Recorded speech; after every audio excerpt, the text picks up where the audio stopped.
નમસ્કાર. ચાલો આજે વાત કરીએ એક એવા રહસ્યમય ટાપુની જેનું નામ છે ઈસ્ટર આઇલેન્ડ. પણ જુઓ, આ ખાલી એક ખોયાયેલી સંસ્કૃતિની કહાણી નથી. આ તો બે બિલકુલ અલગ અલગ વાર્તાઓની વાત છે. અને સૌથી મહત્વનું, એ આપણા ભવિષ્ય માટે શું અર્થ રાખે છે એની વાત છે. જુઓ, આ કોઈ જૂની પુરાણી વાત નથી. આ પ્રાચીન કહાણીમાં છે ને આપણા બધા માટે એક બહુ જ ઊંડો પાઠ છુપાયેલો છે. અને આજના આપણા વિશ્લેષણનો મુખ્ય સવાલ છે કે ભાઈ, એક લુપ્ત થઈ ગયેલી સંસ્કૃતિ આપણને આપણા પોતાના ભવિષ્ય વિશે શું શીખવી શકે. અને આ વાર્તાને જે વધુ રહસ્યમય બનાવે છે એ છે ઈસ્ટર આઇલેન્ડનું લોકેશન. જરા વિચારો, આ જગ્યા પૃથ્વી પરના સૌથી અલાયદા, સૌથી દૂરના સ્થળોમાંની એક છે. સૌથી નજીકની માનવ વસ્તીથી 2000 કિલોમીટર દૂર. એનો સીધો મતલબ એ થયો કે ત્યાં જે કાંઈ પણ થયું એ બહારની દુનિયાના કોઈ પણ પ્રભાવ વગર થયું, જાણે એક બંધ પ્રયોગશાળામાં. તો ચાલો ફટાફટ આ ટાપુના ઇતિહાસ પર એક નજર નાખી લઈએ. આ દૂરનો ટાપુ એની સેંકડો વિશાળ પથ્થરની મૂર્તિઓ, જેને મુઆઈ કહેવાય છે, એના માટે જાણીતો છે. અહીં એક બહુ જ જટિલ સંસ્કૃતિ 1000 વર્ષથી પણ વધુ સમય સુધી ફૂલીફાલી, અને પછી અચાનક જ બધું ખતમ થઈ ગયું. કેમ? આ પતન કેમ થયું? બસ આ જ સવાલના જવાબમાં બે બિલકુલ જુદી જુદી વાર્તાઓ રહેલી છે. તો ચાલો સૌથી પહેલા અને સૌથી જાણીતા અર્થઘટનથી શરૂઆત કરીએ. આ દૃષ્ટિકોણ રજૂ કર્યું છે સર ડેવિડ એટનબરોએ. અને એમના મતે આ ઘટના આપણા બધા માટે એક ચેતવણી છે. એટનબરોની જે મુખ્ય દલીલ છે ને, એ એક બહુ જ દમદાર સામ્યતા પર ટકેલી છે.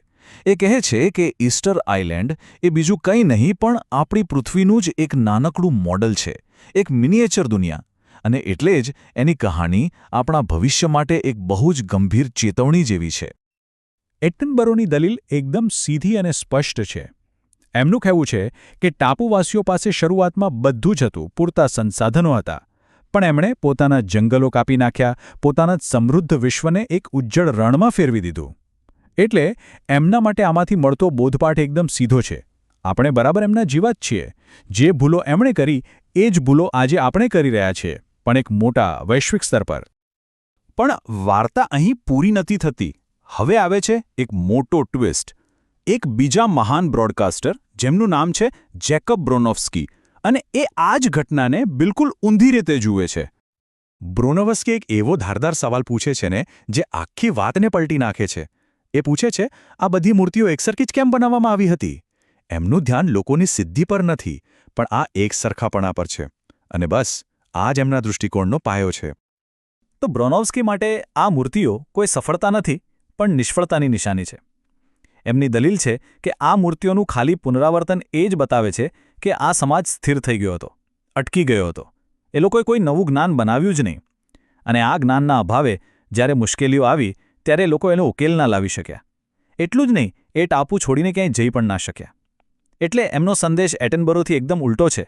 આપણે એમના જેવા નથી. કેમ? કારણ કે આપણો સમાજ ગતિશીલ છે, વૈજ્ઞાનિક છે અને સતત આગળ વધે છે. તો ચાલો આ બંને દૃષ્ટિકોણને સામસામે મૂકીને જોઈએ. એક તરફ બ્રોનોફસ્કી, જેમના માટે મૂર્તિઓ નિષ્ફળતા અને સ્થિરતાનું પ્રતીક છે. બીજી તરફ એટનબરો, જેમના માટે એ કલા અને કૌશલ્યનો પુરાવો છે. પતનનું કારણ?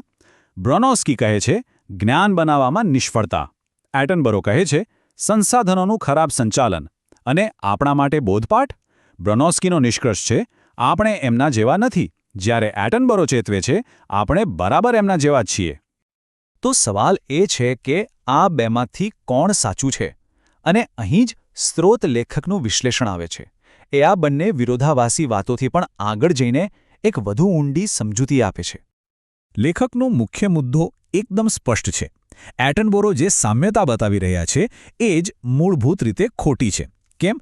કારણ કે ઈસ્ટર આઇલેન્ડ એક સ્થિર, એટલે કે સ્ટેટિક સમાજ હતો, જ્યારે આપણો સમાજ એ તો ખુલ્લો, ગતિશીલ, ડાયનેમિક અને વૈજ્ઞાનિક છે. આ બેની સરખામણી કરવી જ એનો કોઈ અર્થ જ નથી. આ વાતને સમજવા માટે એક મસ્ત ઉદાહરણ છે. કોઈ એમ કહે કે જુલિયસ સીઝરનું મૃત્યુ લોખંડના ખરાબ સંચાલનને કારણે થયું, તો કેવું હસવું આવે? કારણ કે મુદ્દો એ નથી. મુદ્દો રાજકારણ અને ષડયંત્રનો હતો. બસ એ જ રીતે ઈસ્ટર આઇલેન્ડનું પતન થયું એનું કારણ ખાલી સંસાધનોનું ખરાબ સંચાલન નહોતું. અસલી કારણ તો ઘણું ઊંડું હતું. એમની સંસ્કૃતિ અને એમના વિચારોમાં.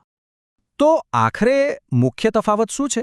એ છે સ્થિર એટલે કે સ્ટેટિક અને ગતિશીલ એટલે કે ડાયનામિક સમાજ વચ્ચેનો.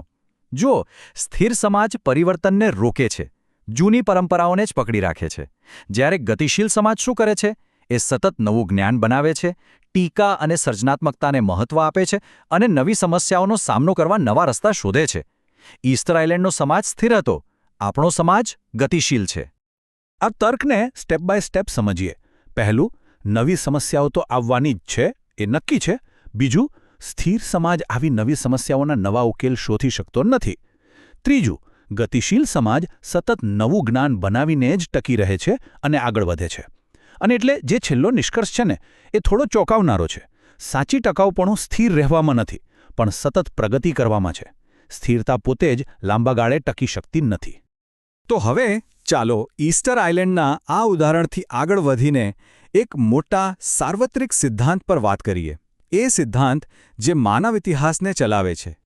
લેખકનો જે મૂળભૂત સિદ્ધાંત છે તે એ છે કે ઇતિહાસ ખાલી ભૂગોળ કે ભૌતિક વસ્તુઓથી નથી બનતો. આપણું ભાગ્ય, જમીન, પહાડ કે નદીઓ નક્કી નથી કરતી.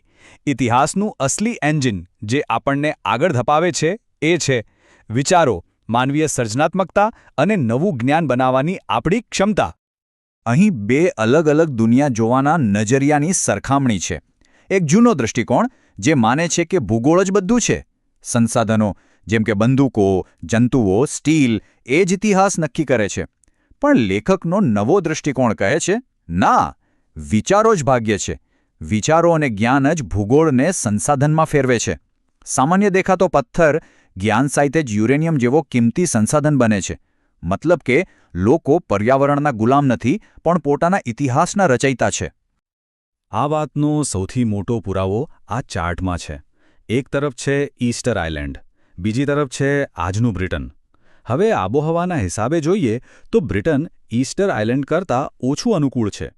છતાં પણ માત્ર જ્ઞાન અને ટેકનોલોજીના દમ પર બ્રિટન 3 ગણી કરતાં વધુ વસ્તી ગીચતા અને અનેક ગણો સારું જીવનધોરણ ટકાવી રહ્યું છે.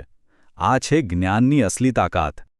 અને આ બધી ચર્ચા આપણને આજના વિશ્લેષણના છેલ્લા અને સૌથી ઊંડા સવાલ પર લાવીને મૂકી દે છે. જરા વિચારો, આપણું સૌથી મોટું સંસાધન ખરેખર છે શું? આપણા પગ નીચેની આ ધરતી, એના જંગલો, એના ખનિજો, કે પછી આપણા મગજની અંદર રહેલા વિચારો, આપણી કલ્પના શક્તિ અને સતત નવું જ્ઞાન બનાવવાની આપણી તાકાત? ઈસ્ટર આઇલેન્ડની આ બે અલગ અલગ વાર્તાઓ આપણને આ સવાલ પર ગંભીરતાથી વિચારવા માટે મજબૂર કરે છે.